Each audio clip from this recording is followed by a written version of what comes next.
be sure to thumbs up and subscribe if you're not already. Look how many people's here. I finally feel like showing out my face. I am so sorry. It's been a minute. See who's here. Northwest Olympics and Tina and CJ. Hillbilly.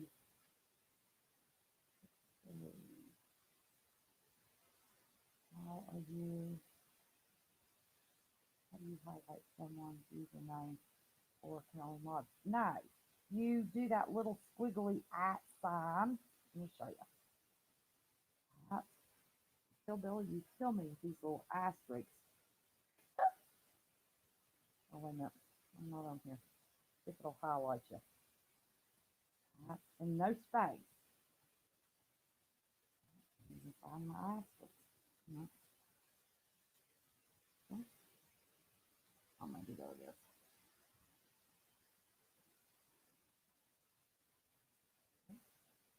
I can't even type tonight. It's been so long. I can't even type.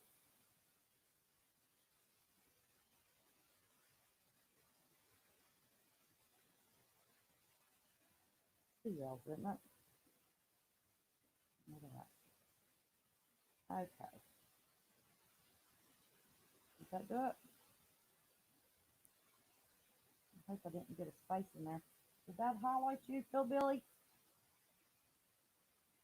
You just can't put that space in between the little and sign. Gosh, I'm not even on there, I am. Oh, thank you, CJ. Oh, sorry. Got them out and ready and then forgot to put them in. That's just how I am. Now, hello. Everybody be sure to thumbs up and subscribe if you aren't. Thanks for being here. Say it all over again. Did I get Phil Billy? Well, I don't know. It's not showing highlighted on mine. But the little and sign I put in front of your name. Oh, let's see. Who else have we got? Missing some. Vanessa Dobbins. Hi, honey. How are you? Let me fix my. And Broussard Homestead. Thank you. You're a new subscriber. Found you last night. Texan. Sherry Deplorable. Foot Soldier Patriot. Hi there. You're new, I believe. Terry. Amy Reiser. You're alive and kicking, Vanessa. I'm so glad, honey. Yes. Oh, Drops Family Garden. Drop, I think you can come in as Drop or the Amazing Drop now if you want to. I'm pretty sure I fixed that if you want to try it. Josh Connor. Hey there, honey. Rose Mooney. Hi, Donna D. Well, did I miss anybody? I'm sorry if I did. Oh, Lisa. Hey, Lisa. Gazelle Brooks. Hi there. I missed you. Hello, ma'am. I love that Texan. That's awesome. Man, it seems like I have not seen you all in a month of. You've been slumming a bunch of homestead. I don't call it slumming. I like homestead channels. I was homesteading it last night. Drop.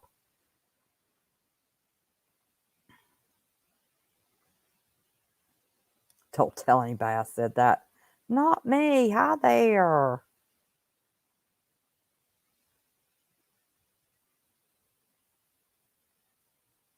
You're on your homesteading garden kick today. Not me. Let me tell you what, I haven't been doing much of nothing. This MS has been kicking my butt lately. I went through some old videos one time And it was when I wasn't feeling well. And I thought, what in the world was I thinking? I look like a hot mess, let me tell you. So I have decided when I look and feel that way, I'm not going live, but I haven't done anything all weekend, so I could come live tonight. Lisa Jones, hi, honey. Good to see you.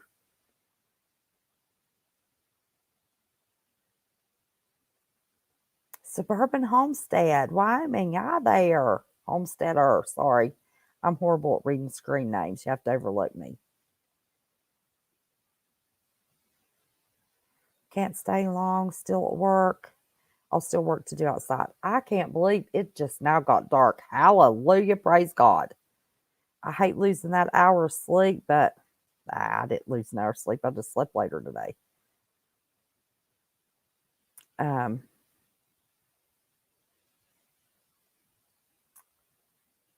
oh, James, you're usually in Truth Seekers. Okay. It's good to have you. Jeep Girl 73. It's good to see you. It's good to be seen. Let me tell you, I hate when I can't go live. I really do. Y'all know I used to do it every night, and then it got down to 3 or 4 times a night. Now it's 1 or 2 times, I mean, a week, not 3 or 4 times a night, a week. See, my brain's still all ruffled. Sunny Preps. Sunny Preps is in chat. Y'all are going to be blown away by Sunny Preps, let me tell you. Wilfred. Oh, Wilfred. Your name reminds me, I don't know why, of Alfred Phillips. Alfred, I didn't speak to you because I was going to say, hey, Alfred in Alaska, what's the temperature up there at Wainwright? See, I didn't forget you. Tina, did I speak to you, honey? It's so good to see my lovelies. I feel like y'all are all my kids. Boho's Info, just saying hello. Hey there. We've got some interesting stuff tonight. Yes, we do.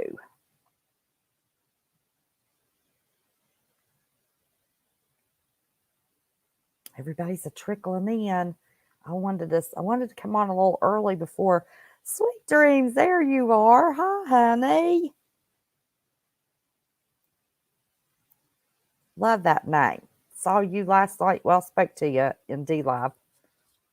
And I wanted to say, I just love your screen name. Of course, with all that psychology background, I would. No bottles, cans. They're out of my bottles. Can you believe that? And Ninja Scout, hi there. How are you doing? Oh, I'm going to show y'all something. Miss CJ, do you still have that link to Teespring? Now, CJ, if you don't worry about it because I haven't figured out the sale code. American Sister, hey there. 16 million lockdown in Italy. I know. Oh my gosh. Casual preparedness. Hey there. Alabama. Man, I love those deep southern state accents. If you don't have it, don't worry about it, CJ, because I need to put the sale code in there. I have had my t-shirts ready for you all for a minute or two. Let me tell you, you all wanted t-shirts, and I made some initial designs, just one design. And then Miss CJ Blaze, she's good at those thumbnails and all that stuff. I don't have my glasses on, so I can't see chat. So I said, I love this picture, but I need something on it. I don't know how to get something on it. And she made a sassy print. It's long. It's going to be narrow because that's why the picture was taken. And I may be able to change that this summer when my photographer gets back to taking pictures. But, it shows the bridge, and it was a beautiful day. And You can see the reflection of the bridge. I just love that picture. But I am going to show you what's coming. So if CJ finds the link, that's fine. If not, I'll try to plan to come on live tomorrow night too. Try to get 2 nights in a row. But I know I won't have Ethan tomorrow night. I had to come a little early tonight because I'm going to have Ethan tonight. So I want to show y'all this. Oh, better put my glasses on. I can't even see that screen. Now, this is the best picture. The rest of it's just the bridge, and I've got some of my sayings that you all say that you like.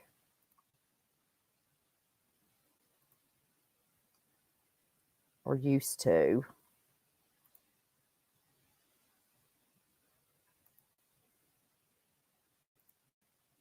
I want y'all to look at that. Can you see it?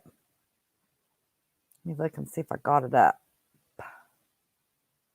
There it is. Oh, wait a minute. That's not the full screen. Let me go back to me and full screen that sucker. See if that does it better.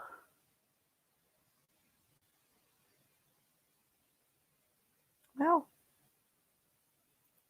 I don't know what I did. Wait a minute. Stop screen share. Do it this way. Start screen share.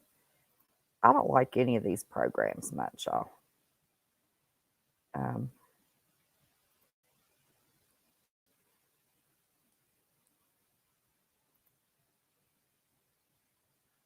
Let me try it again. There we go. Did it pop up? Oh, I'm delayed on my phone. There it is. There's the full screen. What do y'all think of that? Do y'all like that? Would y'all like that on a shirt?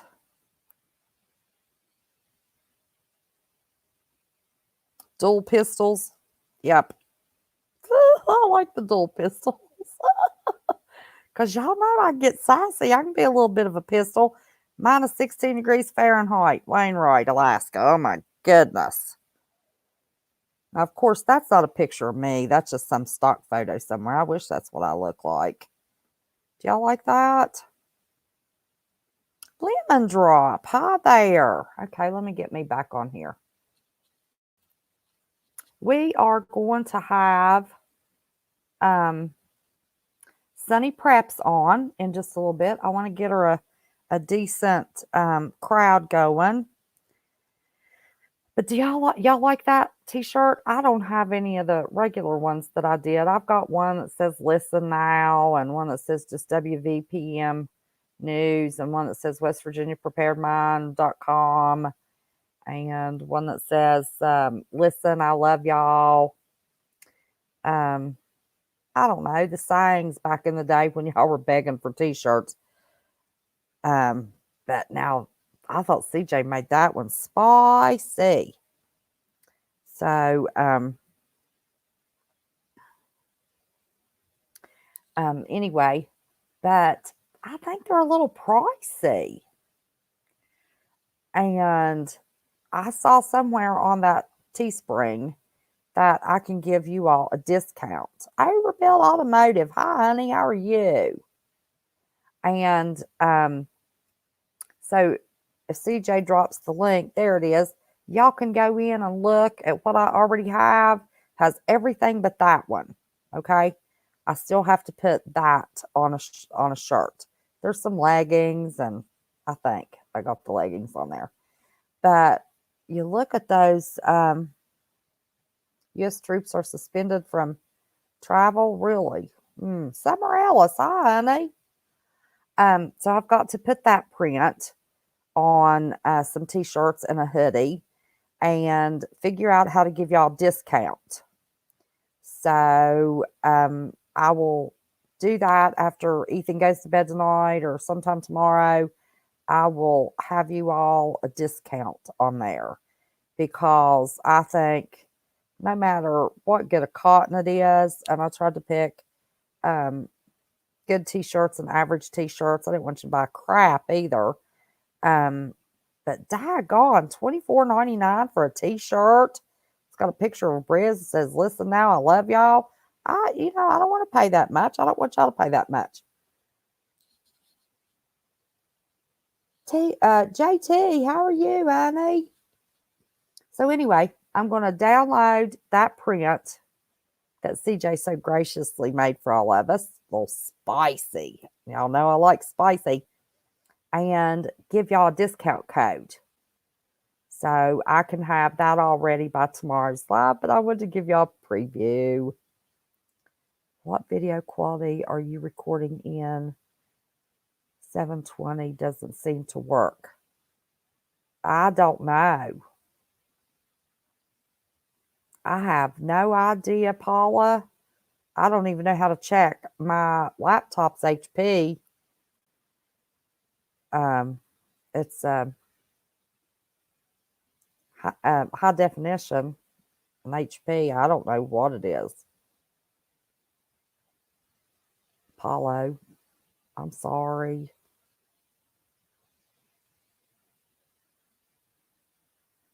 Let's see. Wait a couple of months. That t-shirt may be $249 if it comes from China. Drop. Yeah, we don't want to pay, I know they have to pay to put the print and stuff on it, but you guys keep track of my high paid art. Okay. We can do that. Let's see, we have 51. It's a little early for me. My late nighters. Let's see, what time is it? 8:20. We'll give it a little more time. Let me see. I know I put a little bit of it in my community post today, but when the coronavirus first came out, yeah, Teespring's made here. It is. It's American made. I wanted American made. I did the lives on prepping and getting your food for $7 to $10 a week to be prepping. Told you I had 2, 3, 4 months to get that in. Figured we had a problem coming. Well, it's been, that was in January. Now we're in March. So I was pretty daggone close. I discussed, what I was going to do, which is pretty much basically as far as just coming in and out of the house. Now, Sunny's going to talk about quarantining somebody in your house, but the rain suit and spraying it off, disinfecting it, your boots, that kind of stuff. Leave it outside. Don't bring anything inside. Have your mask, your gloves, all that kind of stuff. I did that kind of stuff in the beginning when this came out. I purposefully did not want to show any of those videos because I just assumed, knowing how CHINA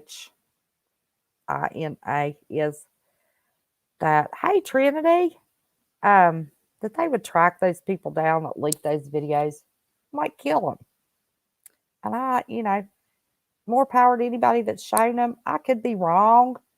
That was just my own personal thing, and I didn't get on here, but I get a bunch of emails. People, send me all the emails about everything and wondering why I'm not covering it. Well, my God, you've got everybody and their brother. What am I going to say any different? They're giving as accurate information as they have. I have gotten information through some lines that I couldn't share without causing somebody trouble or me trouble with the black suits knocking on my door. Where'd you get that information?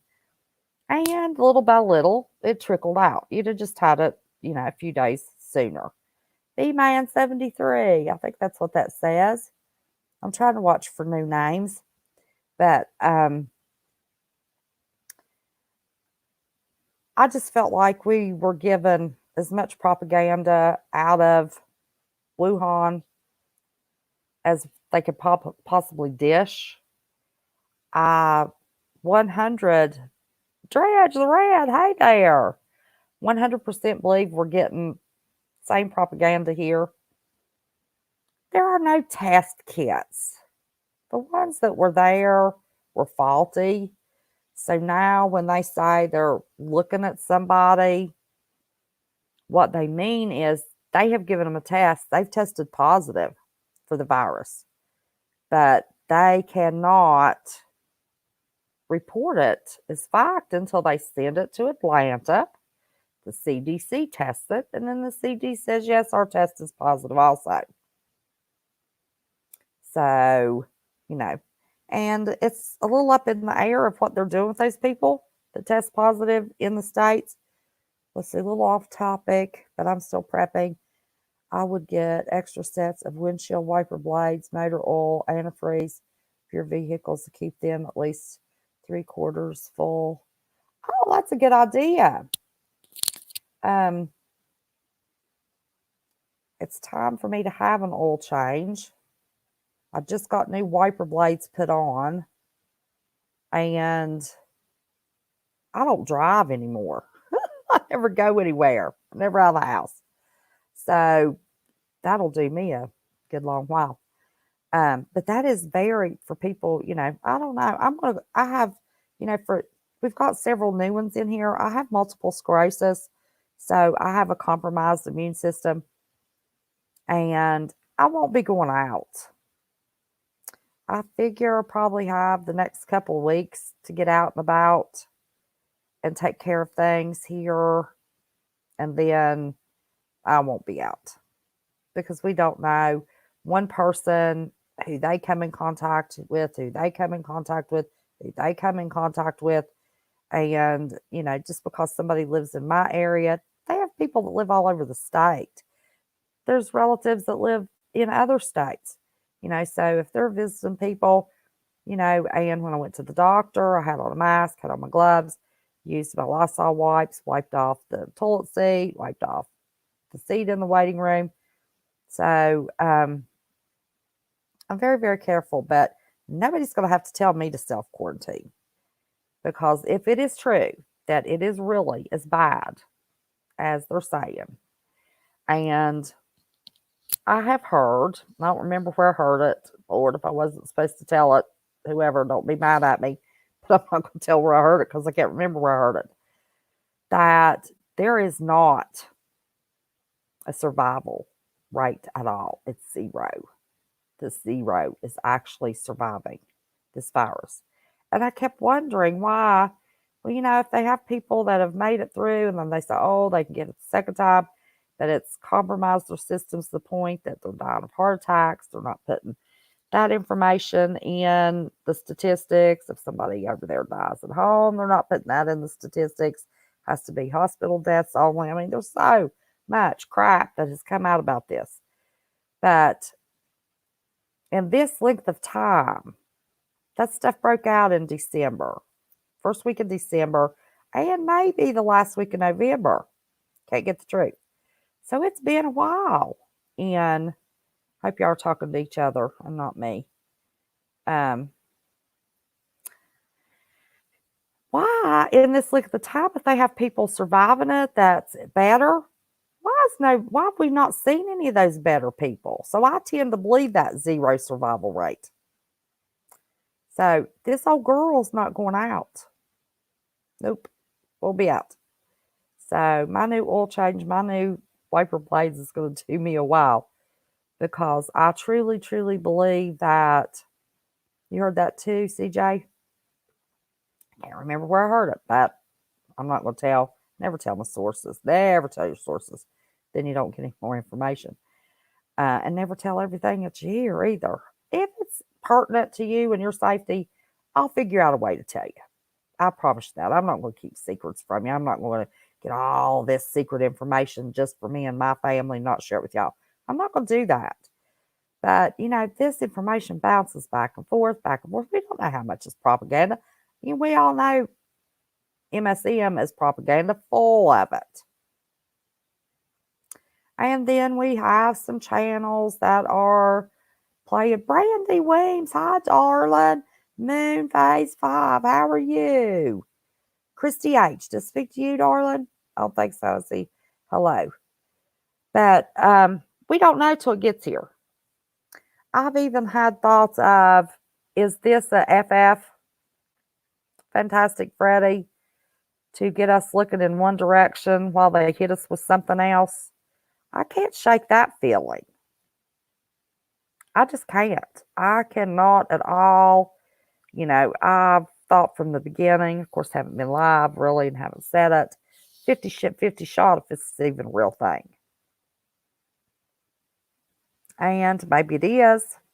Maybe it's worse than we thought. Maybe it's not as bad as we thought. And if it's not as bad as we thought, then it's Fantastic Freddy to get us looking at that while we get hit with something else. That worries me. We need but I've got a gut feeling. Whatever it is, it's not good.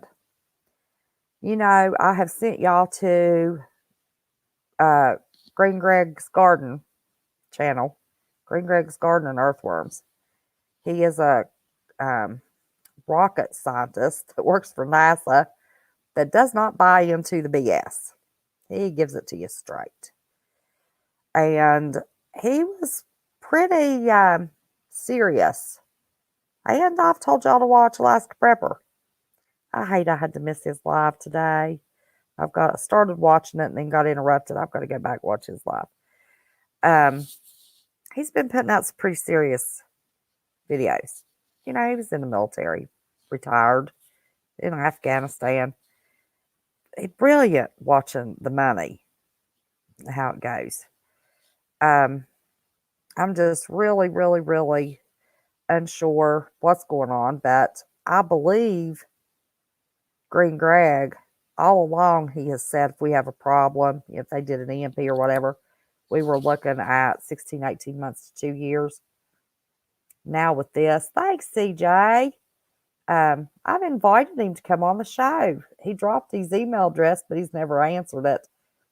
Because I just really, who are the people you just mentioned? CJ just dropped the link. There's Green Greg's. And Alaska Prepper calls in. Alaska Prepper is Fugel fam too. But Green Greg has watched my channel because he very often says, now, don't be scared, just be prepared. I get the biggest kick out of it. I think that is the grandest compliment when somebody, says something that you said. But CJ's got the links for Alaska Prepper and Green Greg's. I suggest that you click on it. It minimizes me. You don't have to go completely out, and just subscribe, ring the bell. Those two, I promise you, do not dish out any BS. They don't.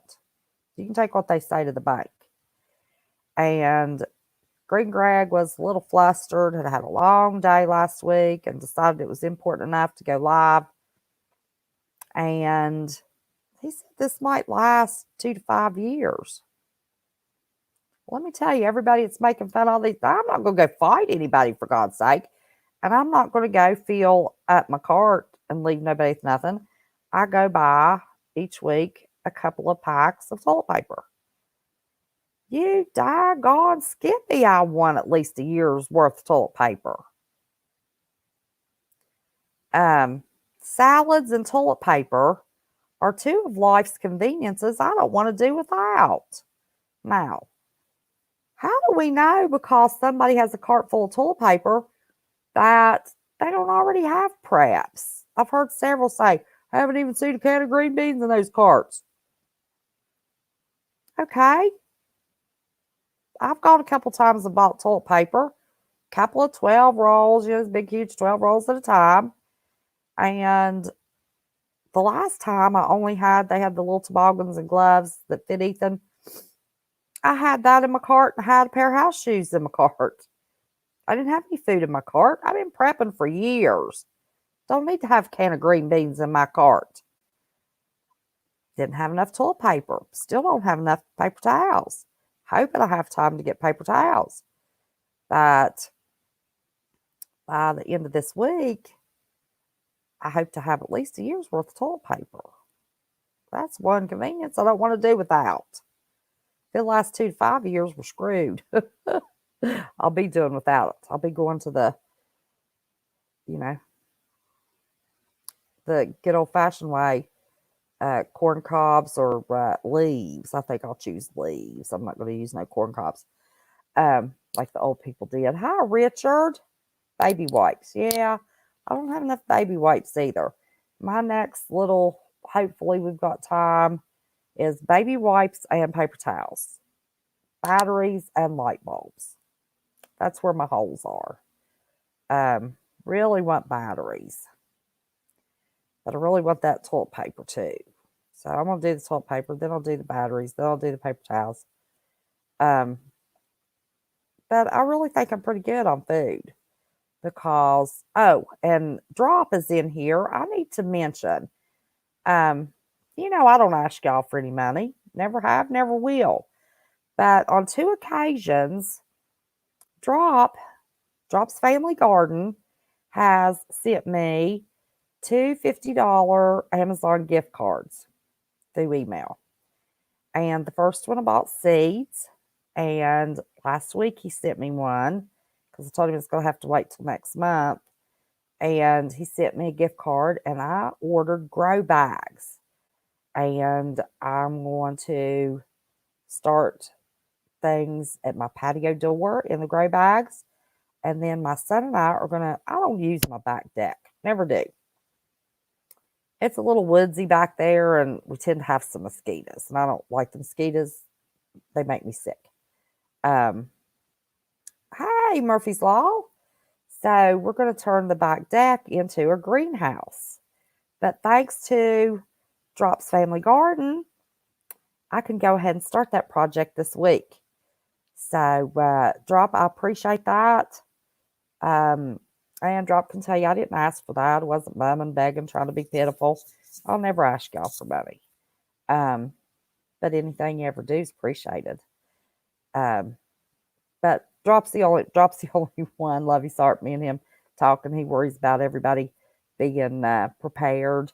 Rip Curl called and asked me if I needed anything. Did I have masks?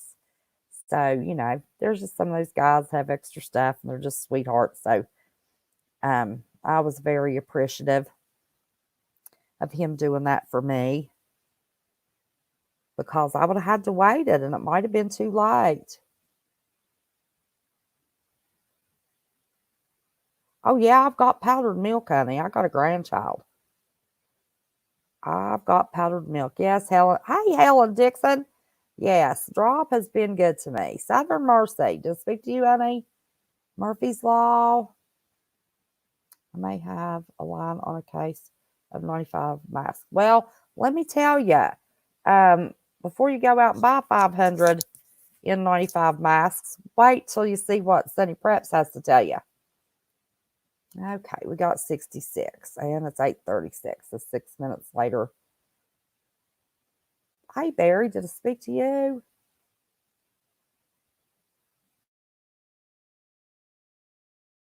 Southern Ohio Prepper, but I didn't see Southern Ohio Prepper. So, hello, Southern Ohio Prepper. Yeah, there he is. Hey, buddy. It's one of my buddies. Yep, I save all my plastic bags. I saw several years ago, save all your grocery bags. And if you wanted to use your real plates, not buy paper plates, to turn those inside out and slide your plate in a bag tied in a knot, put your food on the bag, throw your bag away, got a clean dish to save on. Yes, Murphy Drop helps a lot of people. I know he helped me. I couldn't have, I might have missed out. Who knows what it's going to be. Okay, go check on your chili. What it's going to be in a month. I think by the 1st of April, we're going to be in a mess if it takes that long. So, but yeah, Sunny Preps has some really good ideas. So I am going to send, let me pull up my email. I'm going to send Sunny Preps the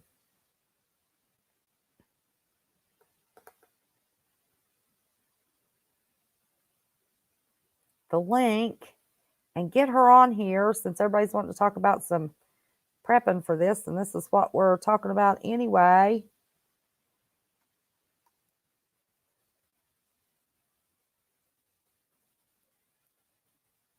And I might have tried this. Oh, wait a minute. I'm crazy. I can't pull it up from here. Nope. I've got to do it from StreamYard. Look, y'all, it's been so long since I've been live. I can't even remember. Why do I have two of me up here? Oh, that. Okay. Stop sharing. There we go. Invite.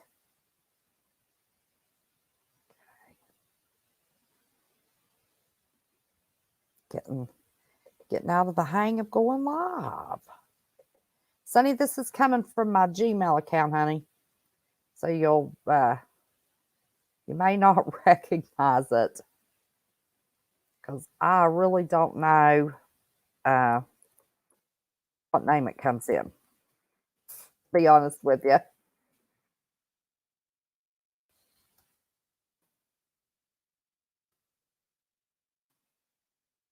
Only those that I have sent this link to could tell me. Of course, don't put it in chat in case it's my real name. I've had enough of that mess. Let's see. Okay.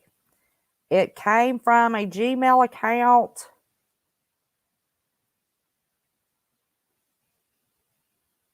So whatever name happens to pop up in. I've got 3 Gmail accounts. I don't know which one it sends it from.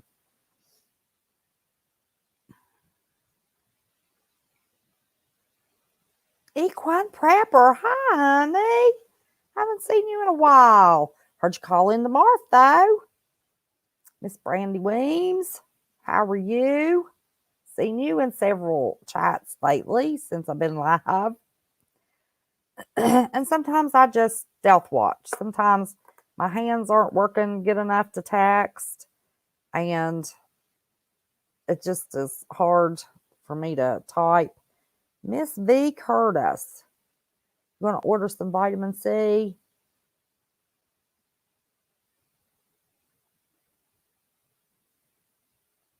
Medicinal seeds. I've got a lot of oils. Man, those little bottles of oils will last you a while. Survival. It was survival living. What was survival? I didn't know till the other night survival living was CFP. Oh my God. Was having this conversation with survival living. I thought, gosh, this person acts like they know me. They're so friendly. And then I found out it was CFP. Oh, love his heart. Barefoot Lass. You're going to listen and not chat for a while. That's fine. I like to do that when I'm not modding. Let me tell you. I watch a lot of lives that people don't ever know I'm there. But I always give that thumbs up, and I'm giving watch time because I just am not. Hey, Michelle Silliman, what are you laughing at me over, CJ? Because I'm a stealth watcher. You know, when I used to talk about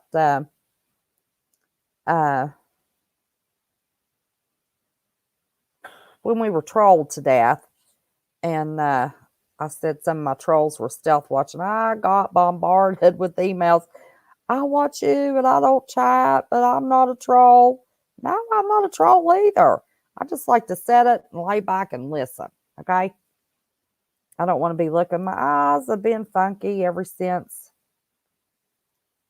All right. I'm supposed to be watching. No, you can stealth. You can stealth drop. I stealth all the time. Saw your video last night. Did I comment? Yeah, I think I did. And that's another thing. I don't always comment. Sometimes I do, sometimes I don't. I try to just every once in a while. So y'all, anybody here that has a channel knows I'm watching. Know about CFP being survival. Oh, no, I didn't know. I thought, who in the heck is this awful friendly, whoever they are? I was getting a kick out of it. I was just answering like crazy. That not like I would talk to, CFP, It's a little reserved, not saying my buddy or honey or nothing like that. And then found out it was CFP. Oh, looky here. Who do I have? Look at Hi, this everybody. beautiful lady.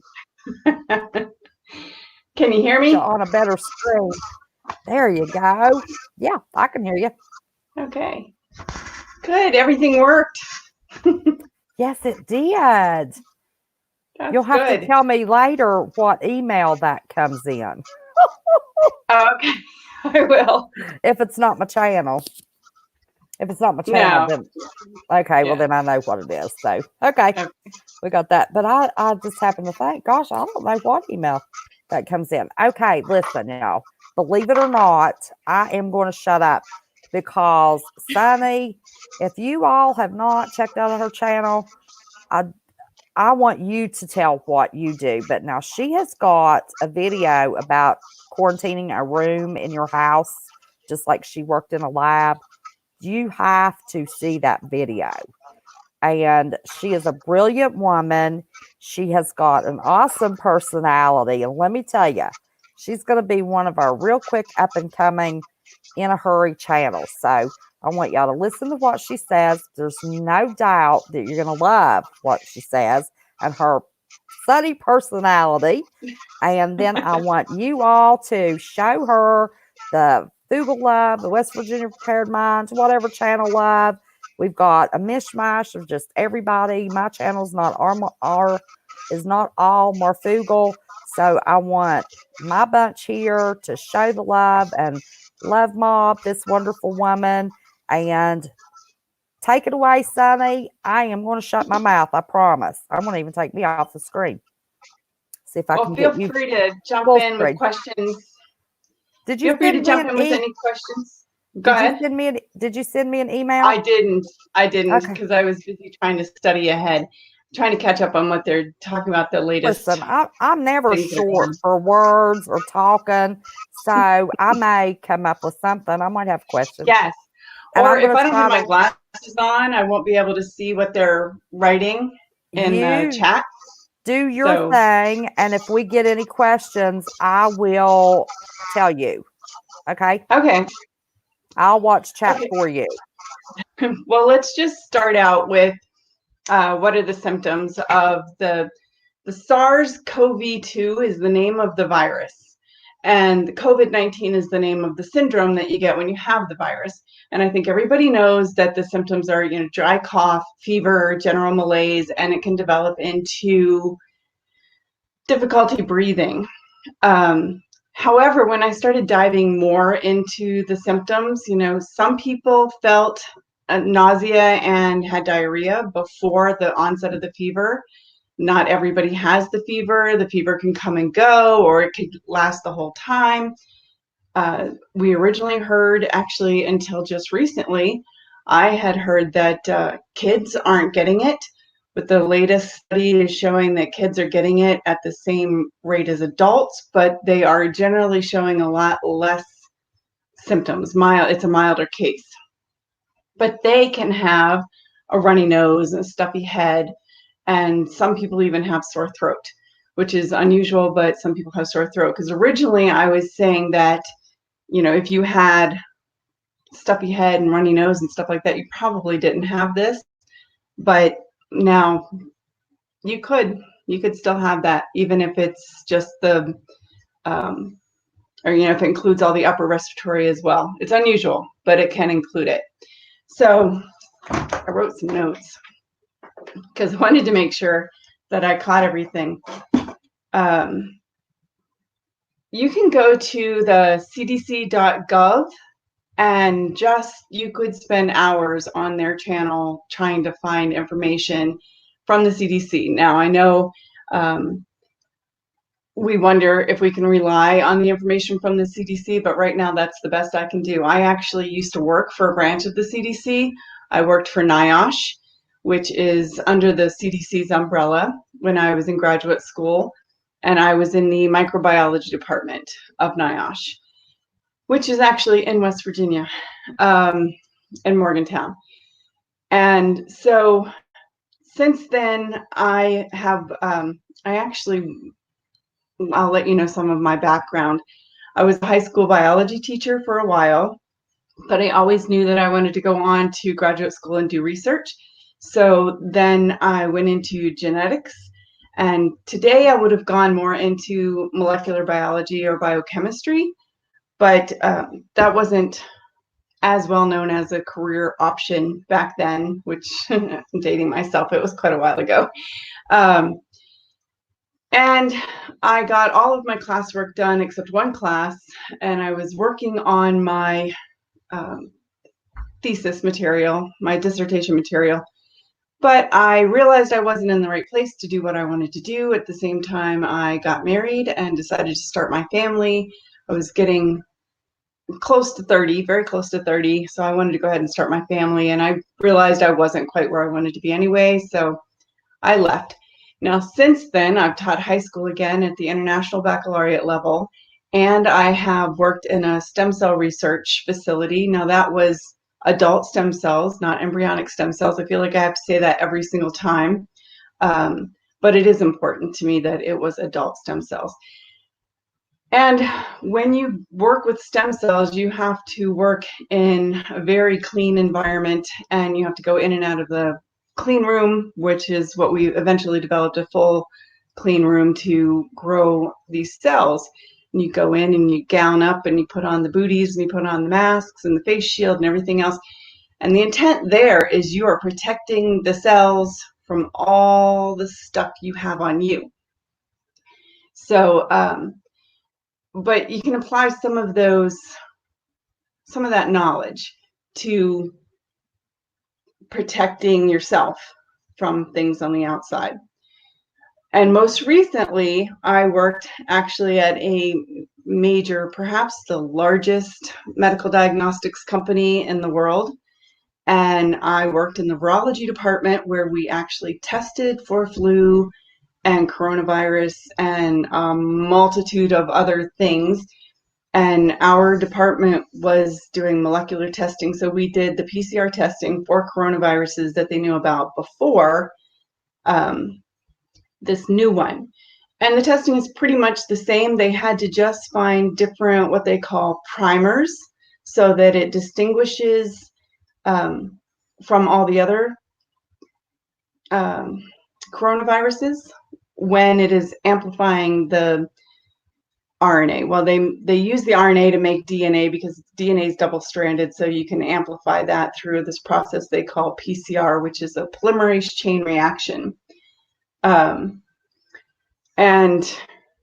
that amplifies the number of copies in the sample, so then they can identify that once it gets amplified, it can be identified in the test tube or the little test kit that is.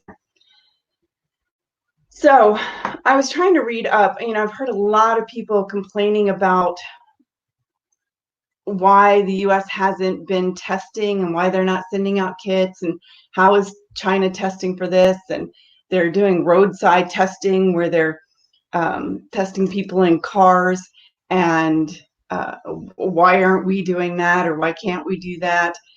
I heard one person say, well, that really should have known better, because they explained what the PCR test was. They said a group of people, I think from the cruise ship, were tested before they put them on a plane, and they were negative, and then they tested them while they were on the plane, and it was positive. Well, I'm telling you, they did not. If they did, I want to know how they did it, but I am pretty darn sure that they did not do a PCR test for this disease while they were on the plane. It requires very specialized equipment. You're going to want to work in a biosafety hood, not only to protect yourself, but protect the specimen from you, because you can contaminate what's going on, what you're working with. And you can contaminate the specimen with RNase, which will actually chew everything up. It's an enzyme that'll chew up the RNA before you get a chance to amplify it. So my screen started to go dark. These tests are really highly technical. There are only a few people in actual diagnostic labs that are trained to do these tests. In the lab that I worked in, there were probably 100, 200 medical technologists that were really good at what they did, but they weren't trained to do the molecular testing. And maybe they understood the concept of it or they had learned about it while they were in college, but they hadn't kept up with it. And this testing changes just so fast year after year that you really need to stay current with it. So there's a very limited number of people in the country that can even perform this test in healthcare. Now, there's probably actually more that can do the test in research facilities than in healthcare facilities. But, they're working toward getting that taken care of. The test that the CDC sent out or created also can only be run on one single type of instrument. And we didn't even have that type of instrument in the lab that I worked at. And I'm sure a lot of the hospitals and doctors' offices and points of care don't have that instrument. And even if they did, it's not a user-friendly test. You can't train a nurse from a doctor's office to do this. You really have to have everything else. And so it's limited in what we can do. And now I was finding out that the only testing I've seen people do in cars as they're driving by is testing their temperature. That's not telling you anything at all about whether they have COVID-19 or not. The other testing that they did in China, and one of the reasons their numbers keep jumping is that they were using chest scans to determine what's going on in the lungs, because the COVID-19 affects the lungs. And that was the way they were determining whether a case was confirmed or not. They actually didn't release the sequence of this virus until January 11th. And within a couple days, then scientists were able to find the primers that would be appropriate and at least know what to make. And then by the 28th of January, there were five companies in China, I believe, that were approved to make kits. So they haven't really had test kits either. So sort of the point of that is the numbers that everybody's tracking so carefully and everybody's looking at so carefully to see how many people are getting it and how many people are getting really sick and then how many people are dying. It's pretty much an exercise in futility at this point. There is not really an effective test.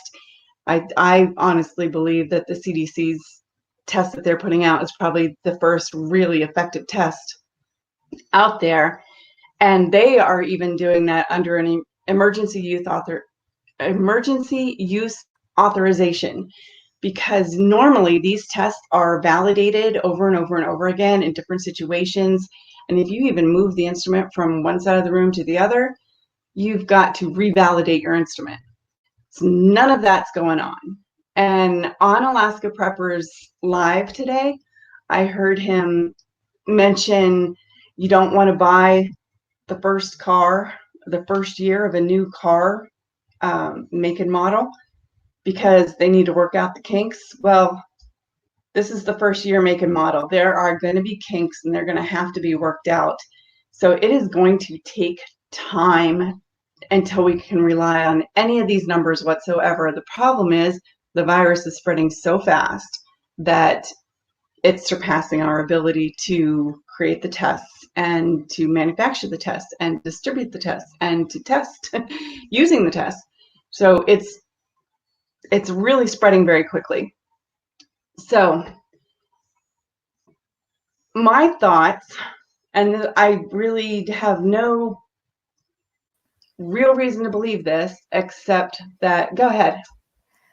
Somebody is asking, with this information, could it be also then that deaths of the flu and pneumonia could be added into these numbers or not? Yes, as a matter of fact, people are concerned in China that people are being marked as dying of pneumonia, but really they died of pneumonia because they had COVID-19. But it could also be that they didn't have COVID-19 and they died of pneumonia, and then they were automatically saying, well, it was COVID-19. It's anything possible at this point. We really just don't have adequate testing. Right. It's kind of a guessing game. Now, I have heard from multiple sources that the first of the week, 700 plus thousand test kits are going out, and by the end of the week, an additional 200,000 plus just in the United States. So my they fear got it is ready. by the end of the week, first of next week, we're going to either get a truth bomb that's going to knock us on our butt, or we're going to continue to get more propaganda. That's just my thoughts. Okay, that's all I wanted to say. That's still going to be limited because they're going to have a hard time keeping up sending out those test kits.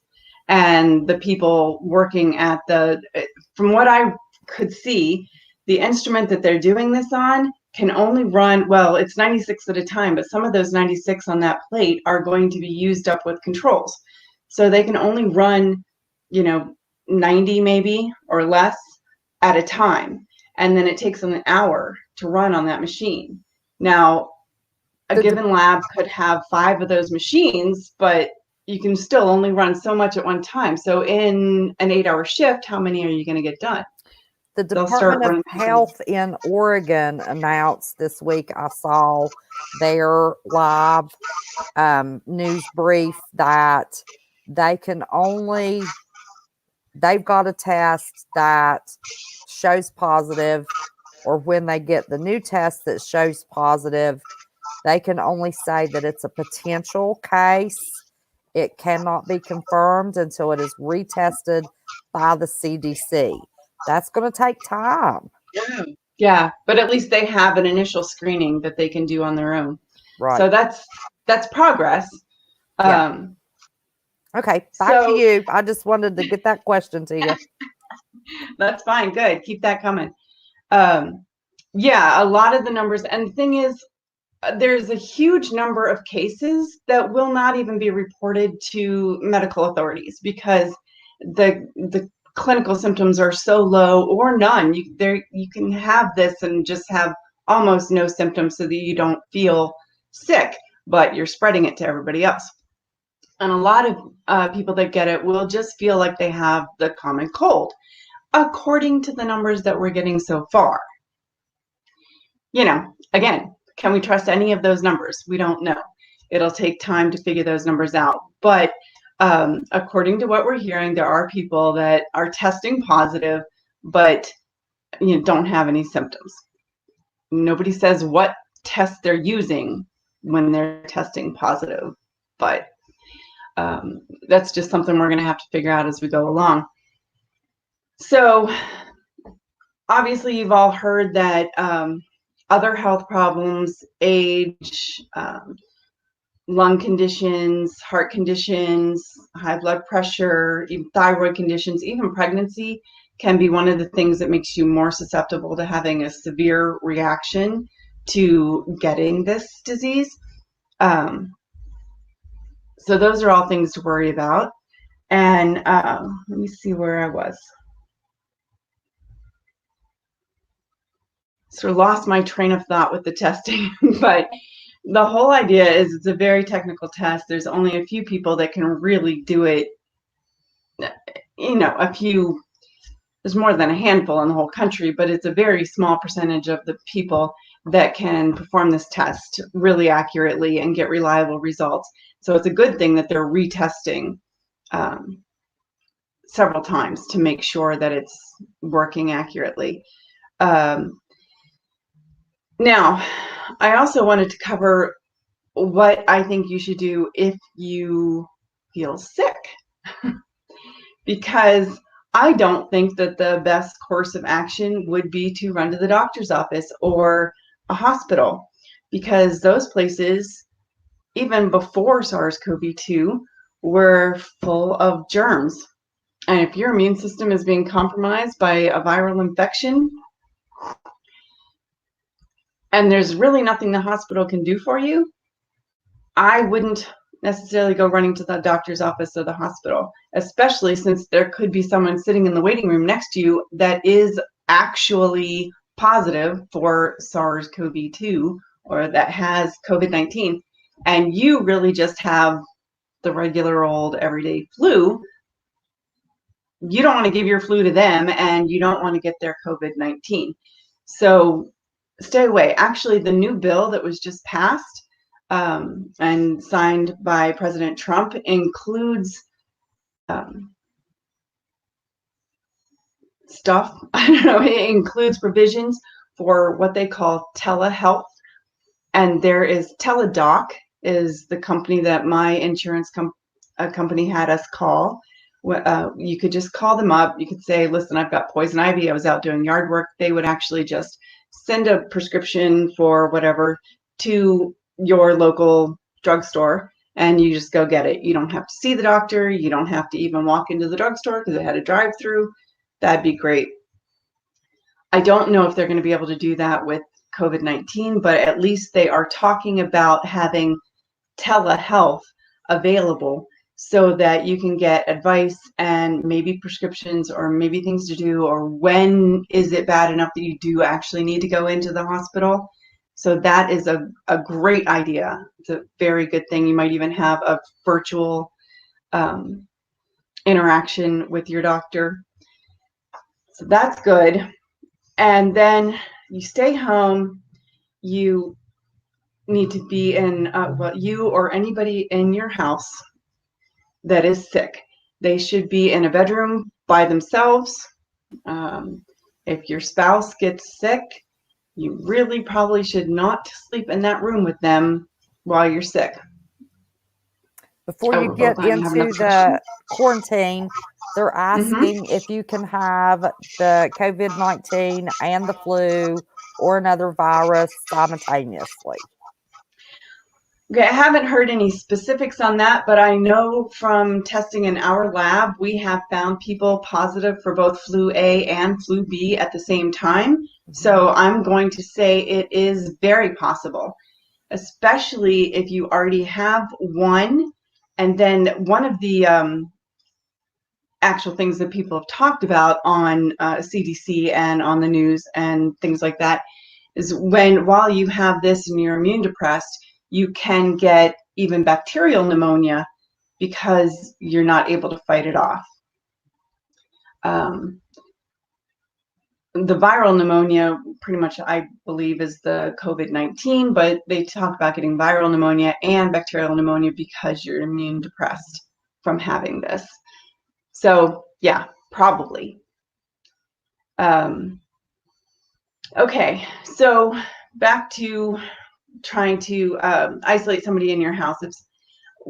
I am going to guess, I started to say this a minute ago, it's actually just my guess, but I would be willing to put money, and nobody will ever be able to prove this, so I'll never have to pay anybody, but I would be willing to put money that COVID-19 is already in all but a handful of counties in the USA. People travel too much. This is very contagious. And I mean, literally last week I was sitting across the desk from somebody that had just been in California. And while she was in California, she had been taking her mother in and out of the hospital for appointments. As soon as I realized that, I wanted to get out of there as fast as I could. But I had already shaken hands with her. You know, it was somebody I knew pretty well. I actually even knew she had been in California, and it still just did not occur to me that she was flying while we were finding out about this, SARS-CoV-2. And before they had actually even put the travel ban together. So, she came here to this little county out in the middle of nowhere and interacts with a lot of people on a regular basis, has a large family that interacts with other people on a regular basis. So and that's not an unusual story. So I'm guessing that it is already out there. If you really feel like you want to self-quarantine, you might as well start now. Once you hear about it being in your community, you've probably already been exposed. However, I do also want to point out that every time you're exposed, you increase your chance of getting it. So, you know, it's just like if you roll the dice often enough, you might eventually come up with snake eyes, because you increase your chance every time. You know, the chance is the same every time you roll the dice, but by rolling it 50 times, you're likely to get the snake eyes or whatever it is. Hold on, I have something going on my computer.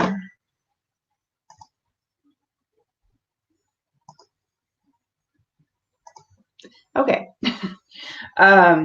So even if you think you might have been exposed once before, go ahead and try to eliminate exposure from here on out. And I agree with another thing Alaska Prepper said today, that some people are arguing that it's better to get it now while the hospitals aren't overwhelmed. And I can see that. But if you can put it off for 6 months to a year until they are better able to handle it, that would be even better. So go ahead and eliminate all the exposure you can. Now, let's be practical about this. You're not going to start wearing a full gas mask and a Tyvek suit to work every day. It's not practical. Nobody's going to do it. You'll probably get fired if you do it. So what can you do? Obviously, washing your hands. Don't touch your face. I touch my face all the time. I was sitting here looking up stuff before this went on, and I realized I was just leaning on my hand like that, touching my face. So try not to touch your face. Use hand sanitizer, which is, yes, sold out in a lot of stores now. But washing your hands is better anyway. Don't lick your fingers. Like, apparently Mike Bloomberg ate a piece of pizza and then like licked every finger after he finished eating. Yuck.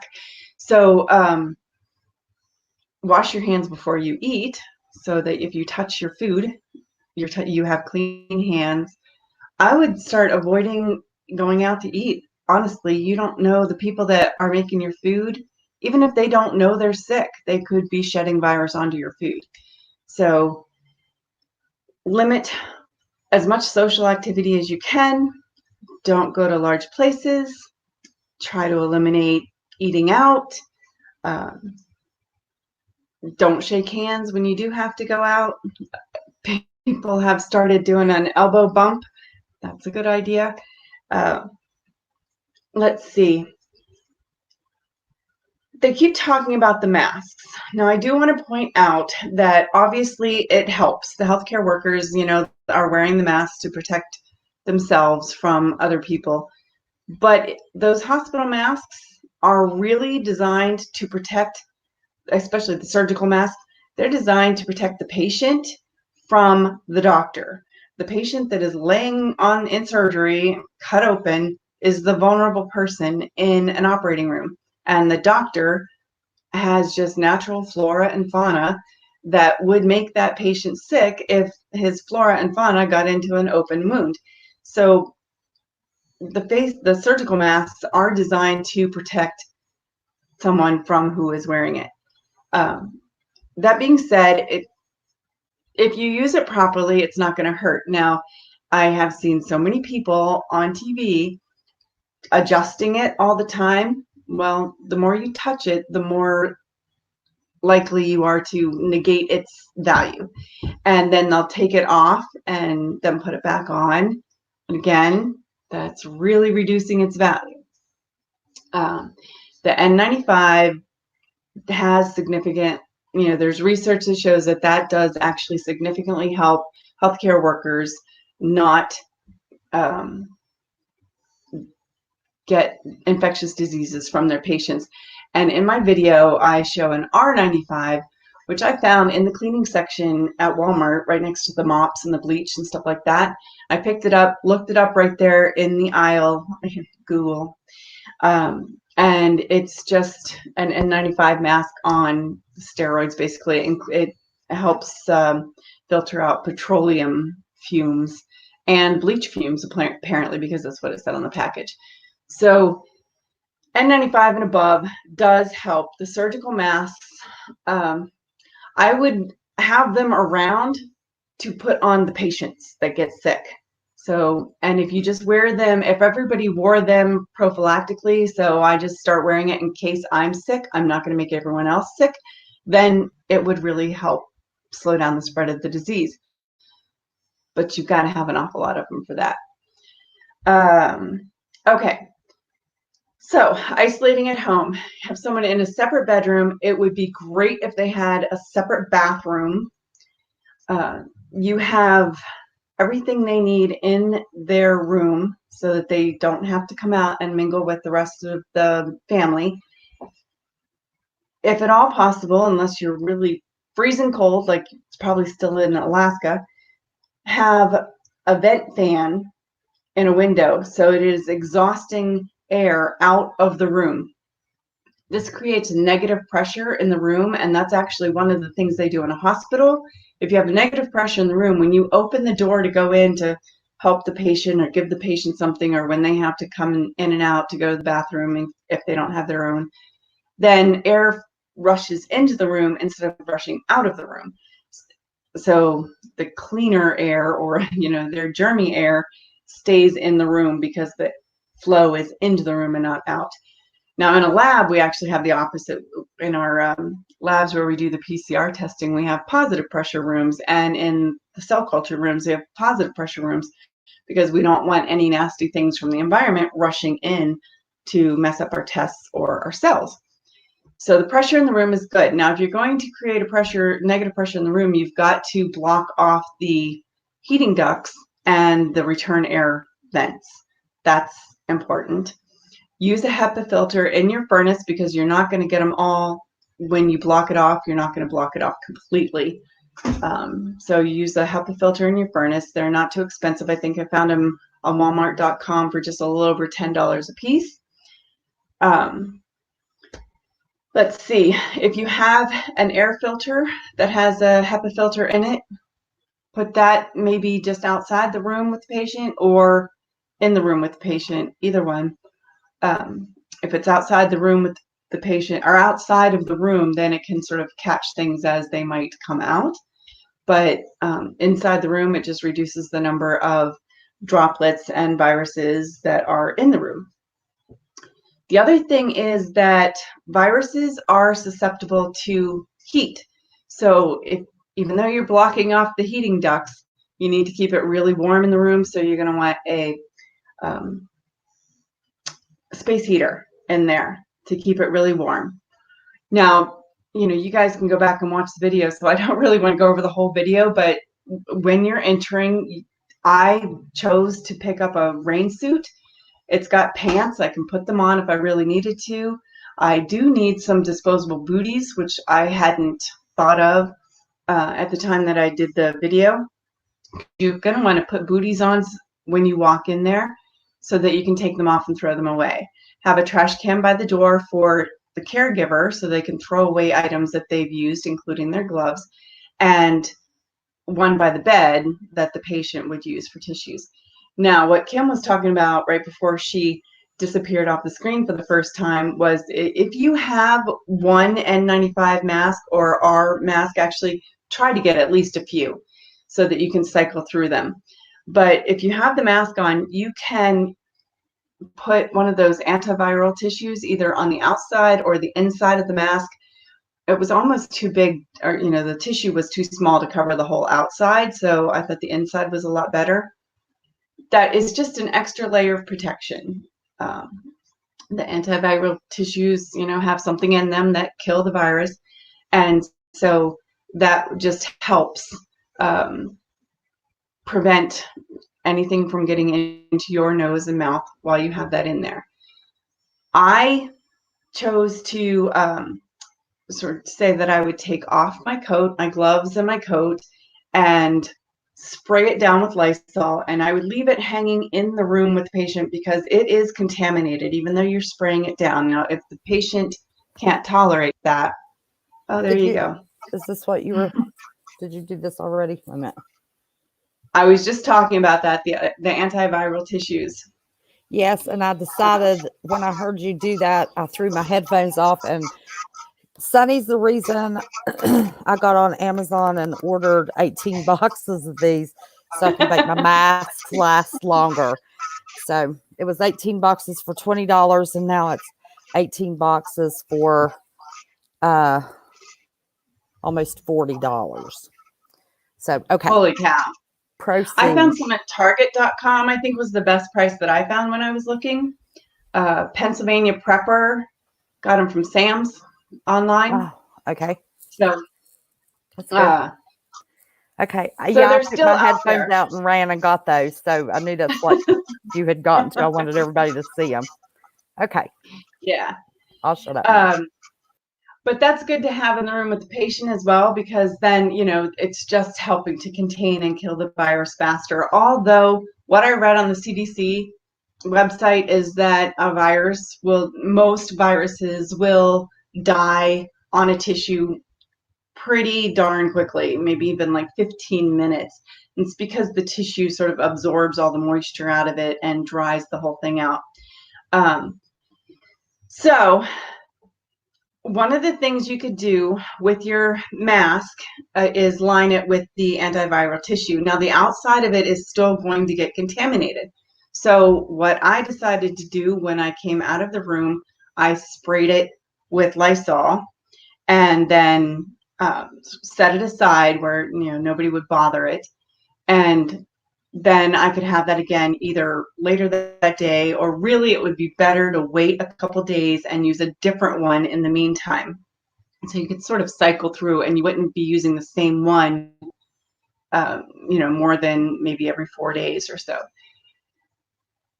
Then, wash your goggles. At the same time, you immediately, when you leave the patient's room, first of all, grab the inside doorknob with a wipe and clean it, open the door, throw the wipe away, go outside, grab a wipe from outside. I had a little tray set up outside. Grab another wipe from outside, use that to close the door, clean it, throw that away. Then you go immediately to wash your hands, wash your goggles. If you can, wash your face, or at least wipe it off with a face, like baby wipe, or I had antibacterial hand and face wipes. And wash up on your arm as far as you can. Don't stop it, at your wrist or less.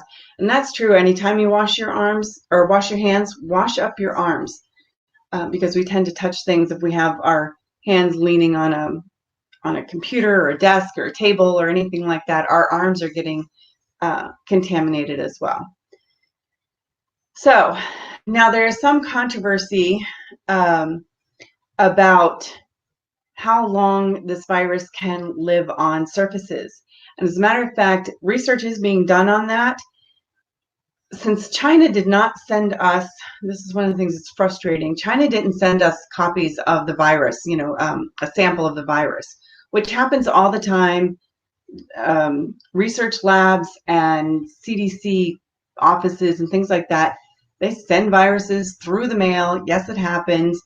And usually in biohazard containment of some sort, but they could have sent samples of the virus and we would have been that much further ahead. Instead, we had to wait until there was a US citizen with the virus, and then we isolated the virus from him. Nobody's explaining how we tested him, so I don't know. Did we have a test from China at that point? Did they send testing, but they didn't send a sample of the virus? I don't know.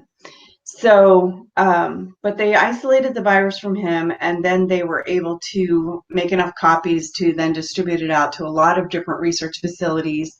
There are, I think, 5 private companies that are working on vaccines and treatments and testing for how long it survives on surfaces and things like that.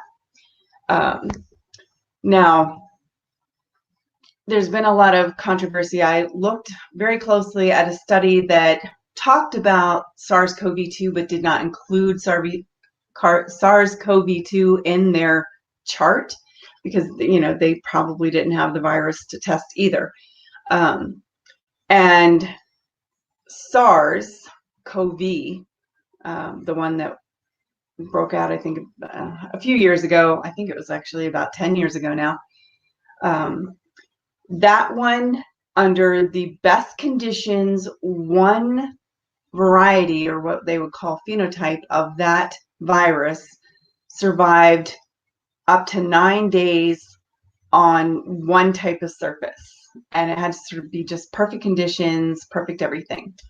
Now, there were animal versions of, or veterinary is what they call it, veterinary versions of coronaviruses, that if you refrigerated them, they could stay viable up to 28 days. That is the only place that I saw where something coronavirus could stay viable for that long, except on the Teledoc website. The Teledoc website says that the coronavirus just flat out stays viable for 28 days. And I guess it's better to err on the side of caution than on, you know, than to be too lax. But it would be really unusual to have it last for 28 days on any surface. And the harder surfaces actually, things last longer on it because it doesn't dry up, according to all the research that I could find. So they're still working on that. Oh, the other thing I wanted to say about that is just because they can pull if they swab, if you have a virus on a surface and you come back 10 days later and you swab that surface and then you run it through this PCR test, you are going to find a positive test for that virus. It's going to come up positive. Even if the virus is what we call dead and cannot infect anybody anymore, you're going to get a positive PCR test on it because the genetic material is still there. You can pull genetic material out of a fossil.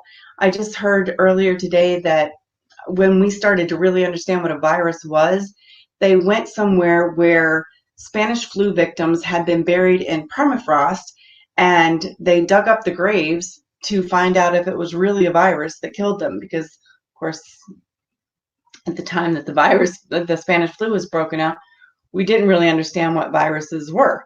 So you can pull the genetic material a long time later. That does not mean that the virus is actually viable or can infect somebody. And the reason I say living is because a virus isn't really alive. It is genetic material wrapped in protein, and then some of them are wrapped in a lipid layer. And I believe this is one of the ones that's wrapped in a lipid layer, but not all of them are. And they cannot perform the functions of life on their own. They have to infect a cell to reproduce and to read their DNA and, you know, or RNA. In this case, a virus can have RNA or DNA. This one has just RNA, and then it inserts its RNA into the host cell's mechanisms and gets the host cell to make more copies of itself. It hijacks it to make copies of itself, and then the copies are excreted, and finally the cell just bursts because it's made so many copies of this virus it can't survive anymore. So when we talk about killing the virus, that's really, I understand, I use it all the time. I use the term, but it's not actually true. The virus is not really a living thing, which is, it's hard to wrap your brain around that it's not really a living thing that is causing this much damage. So, trying to think, I talked about telehealth. The hospital for me would be the last resort if I were sick, because it's so full of sick people, and I might not actually have that. And actually, I see you're up there again. If you have a cut, or you have, you think you have strep throat or whatever it is, if you can avoid going to the hospital, I would. As a matter of fact, I have, preppers like to stock fish medicine to treat themselves and their family members in case of emergencies. And if I could avoid going to the hospital or the doctor right now by utilizing fish medicine, I might do it.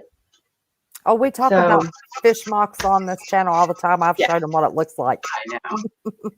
But I'm not a doctor and I can't tell you to do that. Nope, you can't tell. Well, I can't tell anybody to do that either. But just in case we were in a shutdown situation, instead of taking the prescription I got from the doctor, I took that, and it worked just as well. So, Yeah. but we can't tell you. That's what works for me. We can't prescribe medicines. We can't tell you what to do. That's But you right. do have a couple of questions. Okay. What is your opinion on nano silver and using nano silver gel, cough drops, and solution? Does the nano silver, do you think kills viruses? I really don't know anything about it, but I've heard of the silver being antibacterial. I don't know if it is effective on viruses, sort of for the reasons I was just giving, that a virus isn't really a living thing. Right. So I don't know if it, because the disinfectants work by either breaking apart the lipid layer that surrounds it or by denaturing the proteins that surround it. I don't know if silver does that. I'm not sure the mechanism of how silver is antimicrobial. Okay. And the other question is, have you heard that it could possibly be parasitic, such as parvo, that dogs get? No, I haven't heard that. I haven't heard that either. I can't rule it out because I just don't know. I haven't heard it. Okay, that was the only two questions that we had. And I mean, in a way, a virus is a parasite, but it's on a cellular level because it comes in and it hijacks your systems to make more copies of itself. Okay. It's just a chemical parasite instead of a worm or something. So let's see. To prevent the spread, and I don't know how long we've been on here. I feel like I've been talking already forever. But to prevent the spread, I mean, it sounds about brutal, 50 minutes. It sounds brutal, but the kind of things that they're doing in China, that we've heard about them doing in China, is what is actually going to work. Severe shutting down borders, shutting down communities. They've already announced that there are at least a couple nursing homes that have just banned all visits from outside visitors. And that's actually a really good idea because that population is especially vulnerable to this. I just hope that they are taking extra precautions or extra measures for their employees to decontaminate themselves before they come on duty. If they don't do that, then it's going to be pointless to ban visitors. So that could be tough, if you're afraid. My mom might get sick in a couple months and this virus could kill her. And if I don't go visit her now, I might not get to see her again. But if I go visit her now, I might be the one that gives her the virus. Tough choice. I'm not, everybody's got to make that decision for themselves.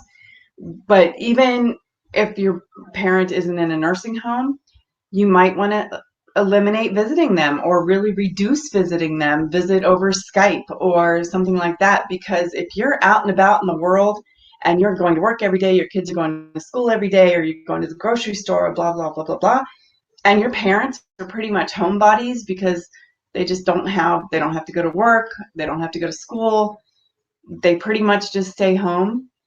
You're not going to want to be the one that brings the virus into their home. So again, sort of eliminate as much as you can those kinds of contacts. Now, I can't think of anything else that I know one more thing. Go ahead. Go ahead. I was going to say they are testing the HIV drugs and other antiviral. There was a whole list of antiviral drugs that I saw they were testing The one that shows the most promise is the one, it was still an experimental drug, but it was being tested to treat Ebola. And that one shows the most promise. It's called, oh man, I looked at the name so many times and tried to memorize it. Remdesivir. It's still experimental, but it seems to be showing the most promise for treating this. And of course, a vaccine is just going to take time, and you're still going to have to decide, is the vaccine something I want to take? Because I don't usually take the flu vaccine, even though the flu kills a lot of people every year. As a matter of fact, in my department, at the virology department, in the virology department where we tested flu all day, every day, nobody in there got the flu shot, and they actually would have given it to us for free. I personally think that your immune system builds a stronger response when you actually get the flu once every 5 years than getting a flu shot, every year. Well, and I've heard that the flu shots today were based upon the strain of flu 2 years ago. Yeah, I mean, they're always kind of guessing when they're producing it. I mean, the studies show that they are more effective than not, but I just don't like taking that many vaccines if I don't have to. If I at some point become old enough that I feel like I'm immune compromised or there's something else going on, maybe I will go ahead and do that. But I've also heard people getting sick from taking the shot, and we just didn't do it. Yeah, it made me. I took it once. It made me sick as a dog. The only thing I was going to say is, you all have heard me talk so many times about, I've got to get out, go get my brake bleeder. I'm going to show you all, if there's no power, how to can with a brake bleeder when you can't use your, what is it? Cylinder. Yeah. So I will not be doing the brake bleeder video because Miss Sunny Preps has done the brake bleeder video. Now we have 98 people in here. You cannot tell me that everybody in this chat has almost 100, not 99, has subscribed to Miss Sunny Preps. She is a pretty face, a smart brain, and she is a prepper. Her knowledge is astounding. Her personality is, her name suits her just fine. She is very sunny. Even when she's giving you bad news, she's got a smile on her face and just as perky as she can be. So I just checked her channel, and there's no reason we can't get her above 300 subscribers. I mean, she's a new baby channel, and I mean, there's absolutely no reason. So we've got her at 263 right now, 264. So, yep, 265. Let's see it keep going up. 91 of you. I know we can get her over 300. And then we're going to work getting her over 400, and then getting her over 500, and then getting her 1,000. We'll have to get her to call in the Marf and help her. But I don't, I will be very guilty of saying, I'm subscribed to this channel. I watch her. I mean, and Lord, we were on the phone one night about 3 hours, weren't we? I mean, she is so full of information. It is amazing. I always say my show is my guests. My show's made by everybody, my chat and my guests. I have nothing special, but she is going to be one of our up and coming, really quick growing channels. And I want us as a family to be a part of helping her grow. Thank you so much. We need to get, she's like me, no BS. She's not going to lie to you. She's not going to give you the fear porn. I make sure my titles to my videos are correct, but I do it in a clickbait way, but still, it's correct. There's nothing wrong with that. There's no lie.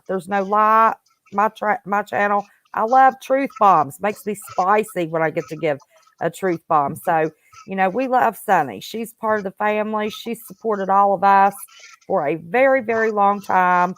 And now it's time for us to show the love and support her. So I'm sure with replays, we'll get you there too. So. Oh, awesome. While I was or while I was sitting there, I thought of one thing I did want to say. Go ahead. And this is completely up to you guys. I am not a doctor. You heard me say it like 50 times.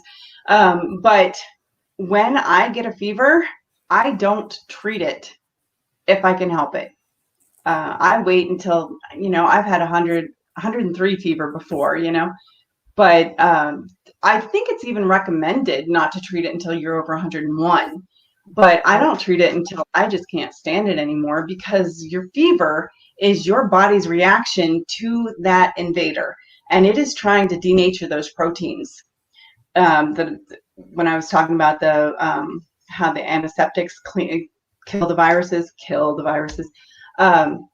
it's by denaturing proteins, and they're very sensitive to heat.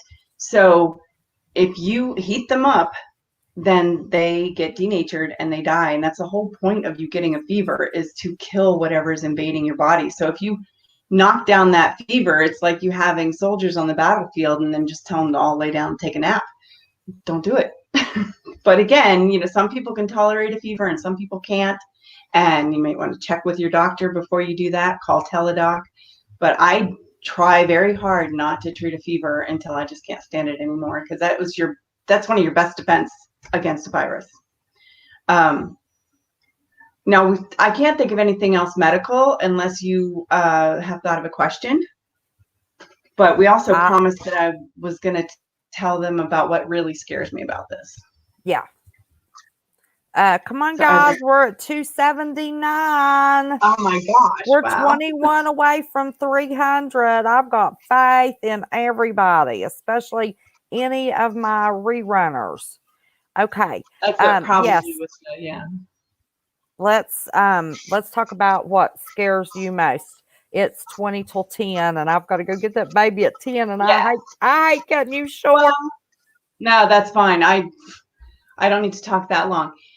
But what really scares me is the same thing you were sort of talking about before I came on, is that, is this the FF, or is it going to be used as the excuse? Because we know that our economy and our supply chain and our dependence on foreign manufacturing was all so fragile that it really just needed a pin to pop the balloon. So whether this was intentionally done as a pin to pop the balloon, whether it's being used as an excuse because the balloon was just popping on its own and this is the excuse, or whatever, the balloon is popping. Yep. Our economy is its way down. It might have bounces here and there, but if you listen to, Lynette Zhang and Gregory Mannarino and a lot of other people that talk about the economy, we are at the end of this fiat currency cycle, and all fiat currencies die. I mean, everyone throughout history has died. And then you're suddenly in this huge upheaval of switching to a new system. Now, I was watching something the other day that said, the new system has always come in during a time of war or some kind of crisis. So is this a crisis that they're going to use to bring it in? Or is just going through that change going to cause crisis? I think that's really more of the way it happens, is that going through that change to a new system, a new monetary system, actually causes conflict. People, get their danders in an uproar, whatever you want to call it, and they start posturing, countries start posturing back and forth, and the U.S. as the I can't think of what it's called, but where the U.S. currency is the one that everyone has to trade in around the world. I'm drawing a blank, having a blonde moment. That is going away. There are a lot of countries around the world that are saying, we don't want to have to do that anymore. And so we're losing our grip, our control. And that was an iron fist of control that really wasn't fair to the other countries. And now, how is that going to come back on us now that they are able to find other ways to make that happen, to be able to exchange with each other? So all of that. So I think this is being used as an excuse or an impetus, or it actually was the pinprick. but it's causing our economy to start tumbling. And it was such a house of cards to start with that it didn't take much, and it's going to really just fall completely flat. The other thing is the supply chain. 95% of our antibiotics come from, at least 95% of our antibiotics come from China. Why? Why do we allow that to happen? I mean, the wars that were fought before antibiotics were available, I believe, I meant to look up the numbers on this, but I know the Civil War for sure, more soldiers died from illness than died from gunshots, or they got infected gunshots that weren't really lethal, but they got infected and they died because of that. So if somebody wants to go to war with us, the easiest thing in the world is to cut off our antibiotic supply, and half the soldiers are going to die from diseases that could be prevented with antibiotics. Why would we let one of our biggest rivals in the world have that much control over us? That's insane. And it's not just the antibiotics, it's all the other drugs. It's, a very high percentage, and I don't have it on the tip of my tongue, but it's a very high percentage of all the precursors or the ingredients that go into our other drugs are produced in China. And then, then they're put together in India. All of our binders. Yeah. The only thing that will be delayed on shortage is, and I checked this out a few weeks ago, all of our generics come out of two major production companies, pharmaceutical companies in India. I found that out, and 2 days later, our president was in India with an unprecedented U.S. presidential visit to India. And I wondered if that had anything to do with it. But India also gets some of their binders from the same place. Right. They get the raw ingredients from. And I think it's horrible China. that they announced it, but they did announce it, so it's not a secret now that they have 79,000 members of our military in quarantine watching them for this virus. Wow. Yeah. So I think we, aside from the actual virus, just our vulnerability of the fact that they produce our medicine. Yep. How can you make yourself so vulnerable to somebody who is, you're kind of butting heads with over this, that, and the other? I mean, they're communists, and we have just handed over all of our medical supply to them. Yeah. That's insane to me. That was literally insane to me. I don't understand. And I mean, forget it with the iPhones and the X-ray machines, and probably the machine that is being used to test do the PCR test. That was probably at least parts of that are made in China. So yeah, the whole supply line thing is scary. I mean, even if they all get back, that we all stay friendly, and in a few months they get back to health and they start working again, there's a big gap in there. Nothing's coming in. And if you're not ready, I saw someone comment the other day on another live stream that I was watching, and she said that her son, and this is, I haven't backed this up in any way, shape, or form, but I think you guys will believe it like I do. Her son was somehow in trucking for Walmart, and Walmart has predicted that by April 1st, or by the first week of April or so, their shelves will be 60 to 70% empty because nothing's coming in. The ports are empty. I'm sure you've all seen the video that was put out where there's a lady trucker that's driving around the port, and she's like, there's nothing here. Yes. I know for a fact that Walmart cannot manually order from warehouses as of last week. Oh gosh. So the supply, even if you live in a town that doesn't get the virus, and that was this is my first virus really video.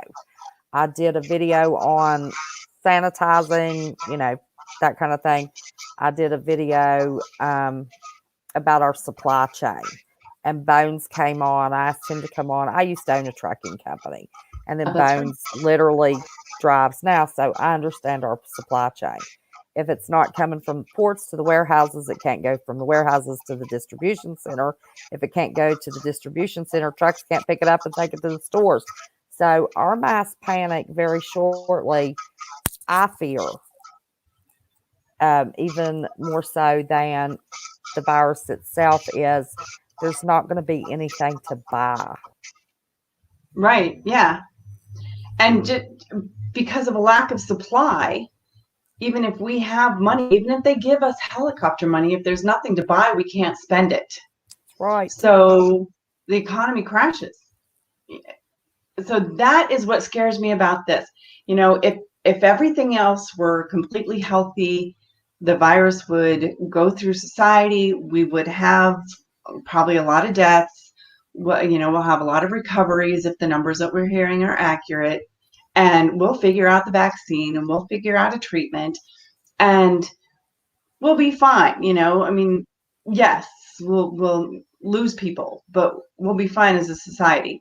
However, with you throwing in this kink, not you, but with throwing in this kink of supply chain, where everything was dependent on that one country that became disabled by this.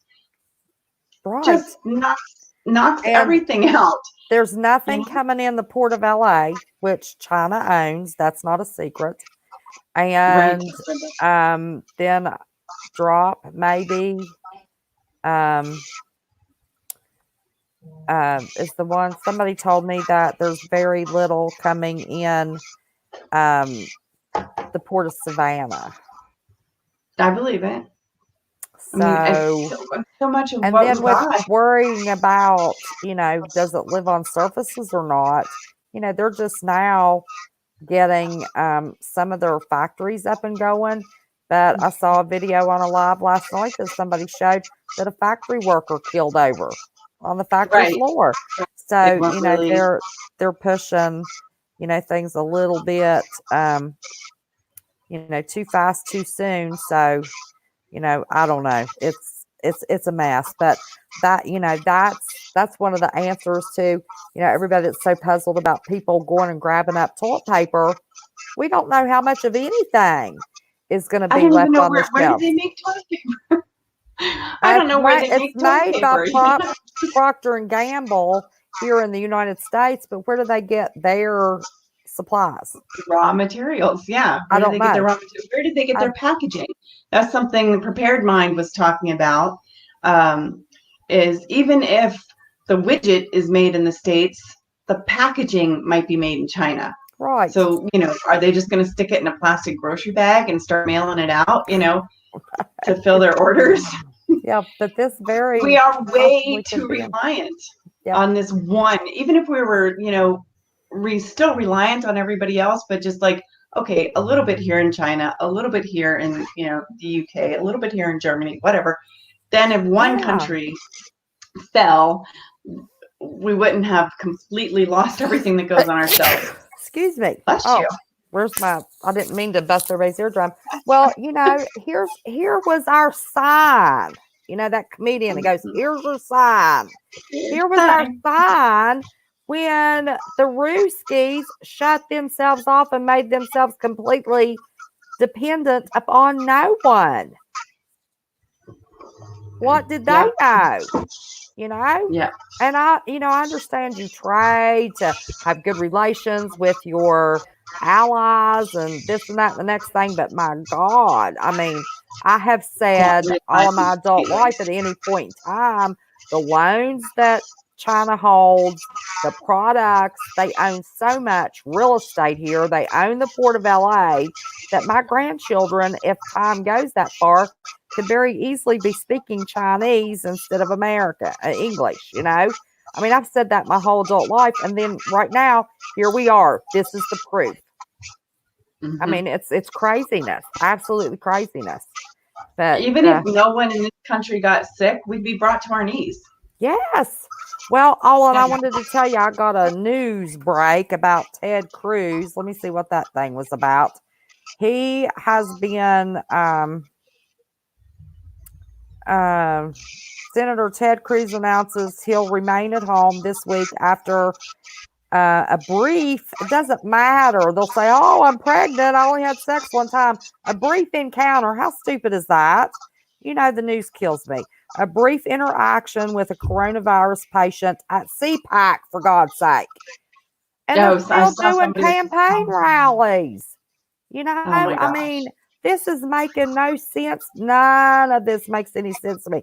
But now, you know, we all complain about Washington and how we'd like to wipe them out and just start all over again.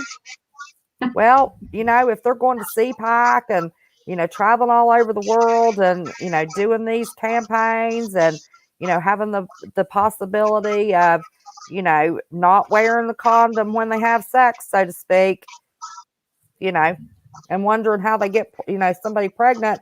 Oh, how'd they get that virus? Oh, I went unprotected to, you know, a big meeting with, you know, foreign nationals from all over the world there. You know, so gee whiz, this might not be the way we want it, but everybody might get, you know, at least half their wish. So I don't know, as long as it goes into California, across a wall to a very skinny 80-some, almost 90-year-old woman that, you know, is a speaker of sorts. Man, the you know, elderly people that need to make room for new people are all over that. Y'all know I'm kidding. Y'all know I'm kidding. I'm kidding. Don't the men in the black suits come after me. I love my life.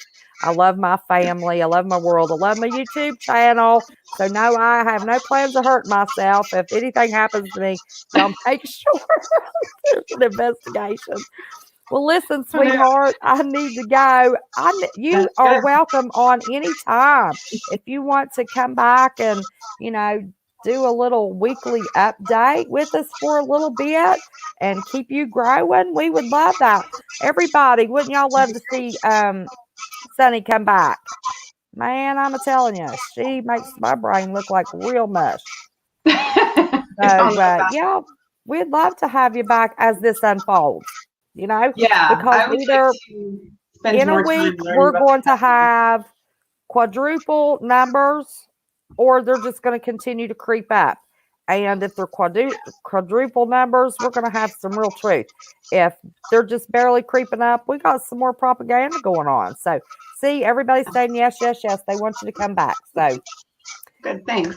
And well, the thing is, you got to think about. We won't be limited next Sunday. My sister will have my grandson. So yeah, good. The mortality rate, I think, is what's going to change the most, because I think we probably know about the ones that have died from COVID-19, at least here in the States. What we don't know about is all the population that got it without having any real symptoms. So it's going to be a while before they are able to do a serum test for antibodies. Mm-hmm. Then when they are able to do that, they'll be able to tell who has had it in the past. And then they can tell us whether they had symptoms or not. So that will be really helpful. But it's all going to take time. Yes. There's just no answer. Well, there's no answer put in there, you know, we're all sitting back just waiting. You know, my state was put officially into a state of preparedness last Wednesday. That is the step before medical martial law, which is just take the medical off of it, and that's what it is. They're just trying to fluff it up, you know. So it'd be interesting to try to see martial law in West Virginia. People don't know. I grew up in West Virginia mostly. I graduated from 4th grade till my sophomore year in college. I lived in West Virginia. So yeah, so she's a West Virginia girl. So yeah, that's gonna be, you know, man, oh man, that's gonna be a mess. I'll tell you. But I'm quarantining myself. You know, I'm gonna sit and watch this. I only go to the dollar store and, you know, probably will start wearing a mask and my gloves and within 2 weeks, depending on what comes out by the end of this week, I won't be out of my house. I mean, Oh, I I just do won't want to be. say something before we leave this live stream because I think it's actually important. Okay. Another thing Alaska Prepper said today was, when they send kids home from they close schools and they send them home, some people are going to have a real hard time because they won't be able to pay somebody else to take care of the kids. Well, if they're closing schools, do not send your kids into a group of other kids to be taken care of, because it's the whole point of closing the school Right. is to isolate the kids from each other. And so if at all possible, don't have a big babysitting group, don't Well, send them to a daycare center. That's the whole point. as a little reminder from, a couple of lives ago, you know, we're if they quarantine areas, our supply to the store is going to be gone. People could be made to stop work. They won't have paychecks. Then we get past this, they're going to have to go to work. They're going to have to get a paycheck. You know, it's going to take 2 or 3 months to get us back on our feet. Hey, Will Patriot, when something when something goes down anyway. I mean, we're looking at a possible, Green Greg's garden and earthworms. He says he's expecting um, not to see a break in anything before November, but that this country will be knocked on its butt for 2 to 5 years. And he works for NASA. I've sent him an email and invited him on the channel. He's a bigger channel though. Yeah. I don't know that he ever will, but I just love what he has to say. Now, Alaska Prepper, he comes on, he calls in every once in a while. He's my buddy. But even though he contracts with NASA and he's a rocket engineer, he doesn't buy into their BS. His channel is full of truth, so I I let love him. his channel. Yeah, I listen to it a lot. I like Yeah, his moments of meditation that he has for this whole thing that's going on. But yeah, I I agree haven't with him. seen We're going to that be brought yet. to our knees. Even if nobody gets sick, we're being brought to our knees because our supplies Yep, just being cut off completely. And yep, our economy is going to tank because of it. And it takes time to get out of a depression, which yep, is really what I expect. I expect a full-blown depression, probably even worse than the one in the 1930s, because we've blown our bubble so much bigger and people are so much less self-sufficient than they yeah. used to be back then. Kim So Adams, I think it is. It's um, Green Greg's Garden and Earthworms. CJ had a link dropped a little earlier, and the Alaska Prepper and the Alaska Prepper News. He talks about the money. Follow the money. Um, so I would suggest you definitely go over and look at his live on Alaska Prepper News about the $450 million in bonds that are to mature by June 1. And it was bonds that were sold betting that there would not be a world pandemic. And if the WHO calls a pandemic prior to June 1, those people will lose the $450 million and their profits. So there's a lot going on behind the scenes with this virus. Okay, there you go. She dropped Green Greg's again for you. So I am going to go. It's 10:01, and she's going to be looking for me to go get that grandbaby. And I'm so sorry. I had no idea. When I text you is exactly when I found out that I was going to be keeping him tonight. It's Mama's weekend, and on Daddy's weekend, usually he spends Sunday night with my sister or his daddy. I don't have him on Sunday night, so I can, do my Sunday night, Monday night live. But those are my two guaranteed days usually. And there's the Alaska Prepper link for you. But Sunny, oh yeah, honey, I love you. Oh, let me see. Let me love you see. too. We've got some reverb. Do you have me on in the background? Let's. No, I mean you're on, but the sound's turned down completely. I Yeah, don't mine hear is any reverb. too. I can hear it now. Let's see. I think that says 285. So 285. All right, guys. We need to get her over 300. That's our goal, over 300. So anyway, Sunny honey, I love ya. And we'll just plan on 9 o'clock next Sunday if you want to. Sounds good. All Sounds right. perfect. All right, honey. Thank you so much. Good night, everybody. Oh, there we go. I Yep. am not used to the backwards camera. I know. It always gets me. So you have a good evening, and we'll sit and hold our breath and watch this this week, and we'll see you at 9 o'clock next Sunday. Sounds good. See Bye, everybody then. honey. Love ya. Bye-bye. Bye-bye. Bye. Isn't she awesome? Isn't she awesome? Hey, Jay Stone. How are you, honey bunny? So, anyway, that was a lot of information to take in. Now, I have already heard it once in her life. Please go back and look at her. Go check out her channel. She has got that quarantining a room. She worked in a lab. She told you she worked with viruses. She worked with adult stem cells. She's got the laboratory. She knows how to quarantine. So go check out her channel. Hey, Jerry, my brother from another mother. Um, be sure and check out, and she's got the brake bleeder video. And to get her views and some people over, I am not doing the brake bleeder video. Miss Sunny Preps did it. That's good enough for me. And I'm sending y'all over to show her love. So get on Sunny Preps and look at the brake bleeder. That way you can dry can your jars without electricity. So keep your eyes open. Now, I do plan on, yes, Kim, she is great. I do plan on coming on live tomorrow night. I do have Ethan till from 7 until usually between 8:30, 9:15 at the latest. So when he goes home, I am going to go live and give some more thoughts, a little more information about things I've heard and some commentary. I know, Jerry, but listen, Jerry, you need to go back and watch this. Go to about the 40-minute mark, 35-minute mark, and she's got some awesome information. She worked in, and CJ is a girl, by the way, a pretty girl, Jerry. But I love y'all. Got to go get that baby. Hate that I had to cut it short. Man, I'm telling you what, we could have a 3-hour easy life zipping by with Miss Sunny. So anyway, y'all remember, don't be scared. Just be prepared. Always say your prayers. It ain't even about praying before you post or go live anymore.